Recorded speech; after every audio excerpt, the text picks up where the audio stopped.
గౌరవనీయ కొండపల్లి శ్రీనివాస్ గారు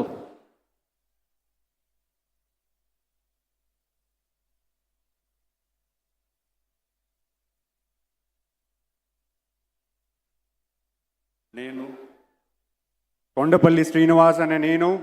శాసనం ద్వారా నిర్మితమైన భారత రాజ్యాంగం పట్ల నిజమైన విశ్వాసం విధేయత చూపుతానని, భారతదేశ సార్వభౌమాధికారాన్ని సమగ్రతను కాపాడుతానని, ఆంధ్రప్రదేశ్ రాష్ట్ర మంత్రిగా నా కర్తవ్యాలను శ్రద్ధతో అంతఃకరణ సిద్ధతో నిర్వహిస్తానని, భయం కానీ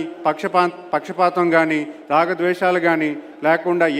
రాజ్యాంగాన్ని శాసనాలను అనుసరించి ప్రజలందరికీ న్యాయం చేకూరుస్తానని దైవ సాక్షిగా ప్రమాణం చేస్తున్నాను. నేను కొండపల్లి శ్రీనివాస్ అనే నేను ఆంధ్రప్రదేశ్ రాష్ట్ర మంత్రిగా నా పరిశీలనకు వచ్చిన లేదా నాకు తెలియవచ్చిన ఏ విషయాన్ని నా కర్తవ్యాలను సక్రమంగా నిర్వహించేందుకు అవసరమైన మేరకు తప్ప ప్రత్యక్షంగా కానీ పరోక్షంగా కానీ ఏ వ్యక్తికి లేదా వ్యక్తులకు తెలియపరచనని లేదా వెల్లడించనని దైవ సాక్షిగా ప్రమాణం చేస్తున్నాను.